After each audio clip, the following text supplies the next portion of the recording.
Dear students, today we are going to talk about classification of arthropods. Before that, we talked about their characteristics. This was the last slide shown to you, that there are different characteristics that arthropods they do have. Now we are going to talk about their classification. How do we classify them?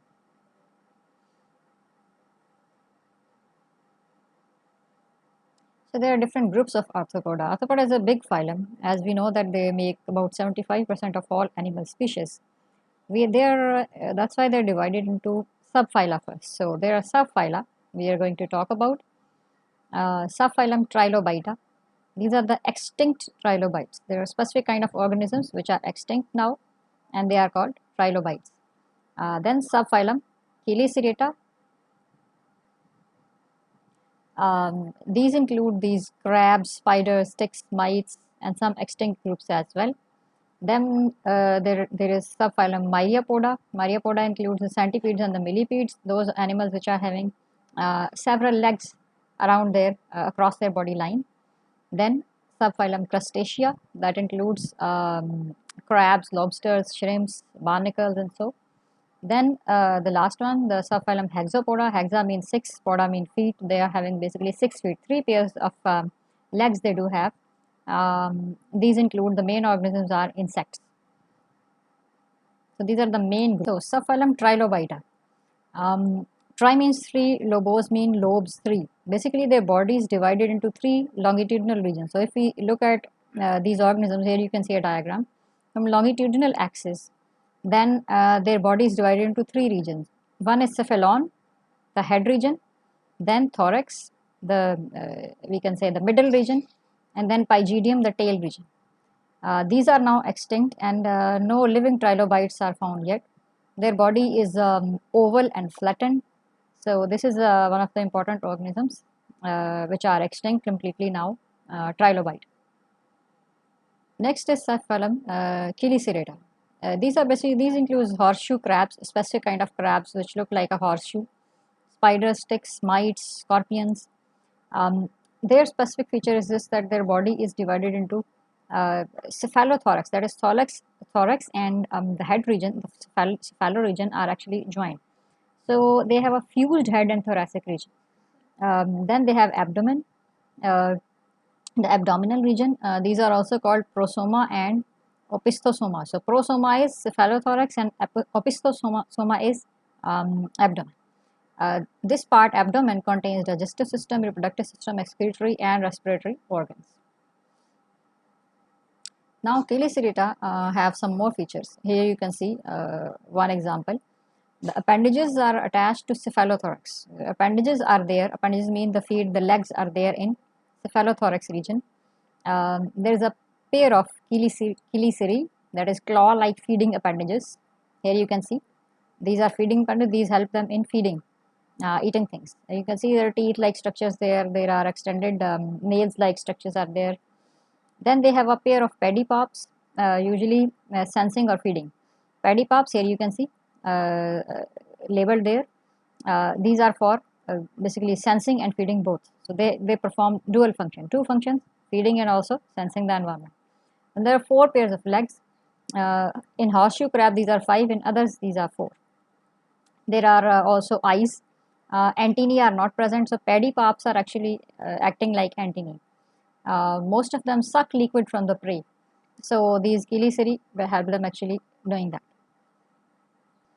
Many spiders and mites, they produce silk like material they produce, threads they produce with which they actually make a web. So you can see a spider who have woven a web which is beautifully organized and arranged structure. They actually produces some kind of a silk, silky thread we can say, and that is used for building a nest, trapping the prey, forming the egg cases, and so on and so on. So very useful material, and even some kinds of silky threads are now even used to make different types of structures, like in these are included in making cars, some parts of cars, aeroplanes, etc., which have to move at very high speed. These are very stable threads and very strong ones too, and are very lightweight. So these are also used in technology. Okay, so next group is Crustacea, subphylum Crustacea. Crusta means shell. So these organisms are having a shell-like structure. We can say they are having shells. These include lobsters, crayfishes, shrimps, crabs.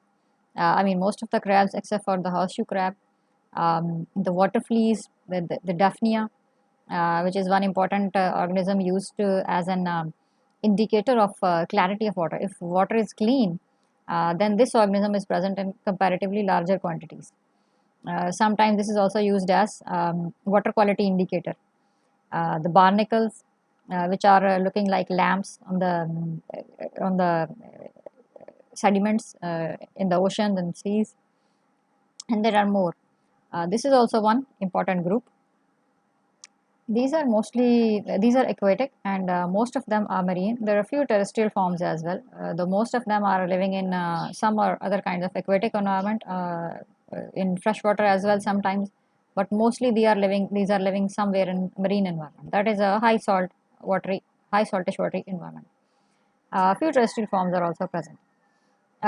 They have major ecological and economical importance. As we know that the lobsters, crabs, shrimps, these are commonly eaten as seafood. So these are included in many of them are included in the seafood.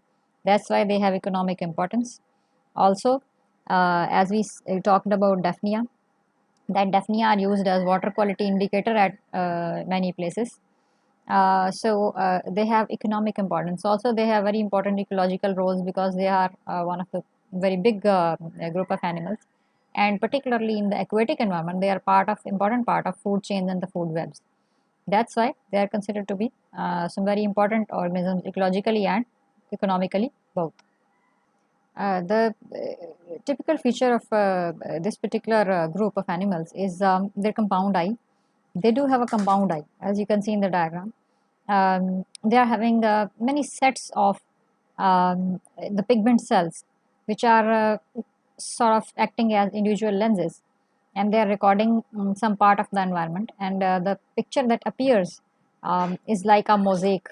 So they see, we can say they can see the whole world as a um as small parts and make a whole picture out of these parts. So mosaic view they can see. There are facets here you can see in small diagram, which are called one is called like ommatidium and many are called ommatidia. So they have a compound eye, which is very helpful in viewing the world. Some more important organisms are the krills. Krills are very important components of plankton. These are major food for whales. Then the very important group of animals, the hexapoda, which have most important class insecta, the insects. The insects makes about 50% of all living animals. As we know that other organisms, they are making the arthropoda making 75% of animal species on earth, and out of those insecta makes even more. So if we talk about those 75%, 50% are insects, and remaining 25% are all other arthropods.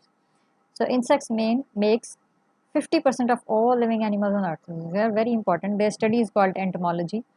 These are very important economically, as they are very important in agriculture. Many of the insects actually destroy the agriculture, the crops, the fruits, and almost every form of agriculture. And some are very beneficial and useful, and even are used as a biological control mechanism. So they are important in both ways, positively and negatively. They are important in livestock because many insects can affect the livestock as parasites, and we have to deal with them. We have to take diagnostic tools. We have to take the technology to treat or cure animals and so on. Maybe we have to make some preventive measures or so. So these are important. These are also very important part of ecosystem. As they're 50%, it means that they're making very good amount of animals in any ecosystem. So they are part of almost every food chain or food web in most of the ecosystems. That's why this class is considered to be a very important class economically and ecologically both. Uh, So this was most about phylum Arthropoda. Thank you for listening to it, and also if you have if you have any questions, you can post these to the chat in the Moodle, or maybe you can post these to WhatsApp group that we have. Thank you.